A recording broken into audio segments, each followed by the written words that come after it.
जय श्री कृष्णा। राधे राधे। कैसे हैं आप सब? उम्मीद करती हूँ बहुत अच्छे होंगे।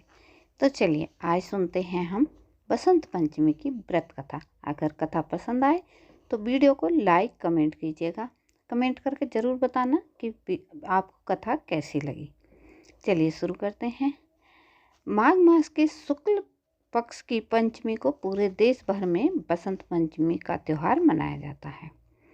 इस दिन ज्ञान की देवी माँ सरस्वती की पूजा अर्चना करने का प्रावधान है।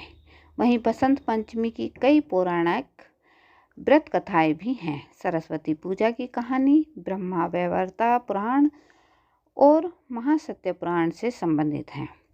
लोक कथा के अनुसार एक बार ब्रह्मा जी धरती पर विचरण करने के लिए निकले और उन्होंने मनुष्यों और जीव जंतुओं को देखा तो सभी निराश और शांत दिखाई दिए। यह देखकर ब्रह्मा जी को कुछ कमी लगी और उन्होंने अपने कमंडल से जल निकालकर पृथ्वी पर छिड़क दिया। जल छिड़कते ही 4 भुजाओं वाली एक सुंदर स्त्री प्रकट हुई, जिसके हाथ में वीणा और एक में माला और एक हाथ में पुस्तक और एक में वर मुद्रा थी। चतुरानन ने उन्हें ज्ञान की देवी माँ सरस्वती के नाम से पुकारा। ब्रह्मा जी की आज्ञा के अनुसार सरस्वती जी वीणा के तार झंकृत किए, जिससे सभी प्राणी बोलने लगे। नदियाँ कल कल कर बहने लगीं। हवा ने भी सन्नाटे को चीरते हुए संगीत पैदा किया। तभी से बुद्धि व संगीत की देवी के रूप में माँ सरस्वती पूजे जाने लगीं। पौराणिक कथा के अनुसार एक बार देवी सरस्वती ने भगवान श्री कृष्ण को देख लिया था और वह उन पर मोहित हो गई थी।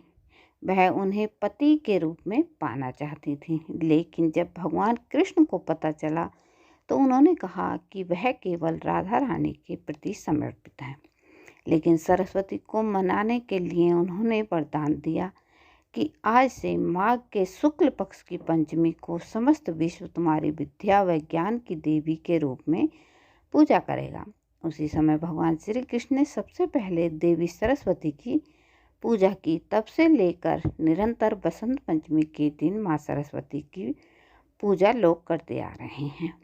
अन्य किंवदंतियों के मुताबिक ज्ञान की देवी माँ सरस्वती का इस दिन जन्म हुआ था। ऋषि की रचयिता ब्रह्मा जी के मुख से सरस्वती विकसित हुई थी। वहीं पश्चिमी भारत में माँ सरस्वती को भगवान सूर्य की बेटी के रूप में माना जाता है। मान्यता है कि सरस्वती की शादी कार्तिकेय से हुई थी। दूसरी ओर पूर्वी भारत में सरस्वती को पार्वती की पुत्री माना जाता है। उन्होंने भगवान श्री हरि विष्णु की 3 पत्नियों सरस्वती, गंगा और लक्ष्मी में से एक कहा जाता है। आइए एक और कथा सुनते हैं।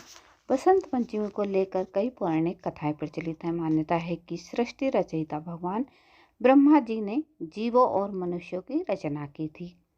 उन्होंने इस बात का ध्यान रखा था कि वातावरण बिल्कुल शांत हो और इसमें किसी की वाणी ना हो।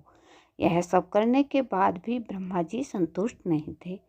सृष्टि की रचना के बाद से ही उन्हें सृष्टि सुनसान सी नजर आने लगी। तब ब्रह्मा जी ने भगवान श्री हरि विष्णु जी से अनुमति लेकर अपने कमंडल से पृथ्वी पर जल छिड़क दिया। कमंडल से धरती पर जल गिरने वाले जल से पृथ्वी में कंपन हुआ और एक अद्भुत शक्ति के रूप में चतुर्भुजी यानी कि 4 भुजाओं वाली सुंदर स्त्री प्रकट हुई। इस देवी के एक हाथ में वीणा और दूसरे हाथ में वर मुद्रा होती है। बाकी अन्य हाथों में पुस्तक और माला थी। ब्रह्मा जी उस स्त्री से वीणा बजाने का अनुरोध किया। देवी के वीणा बजाने से संसार के सभी जीव जंतुओं को वाणी प्राप्त हुई। इसके बाद से देवी को सरस्वती कहा गया। इस देवी ने वाणी के साथ साथ विद्या और बुद्धि भी दी।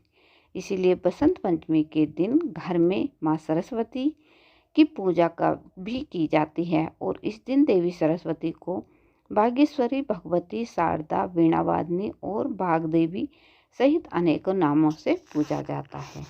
अगर आपको कथाएं पसंद आई हों तो एक लाइक ज़रूर कीजिएगा और चैनल पर पहली बार अगर आ रहे हैं तो चैनल को सब्सक्राइब कर लीजिएगा विद बेल आइकन। मिलती हूँ एक और ऐसी वीडियो के साथ।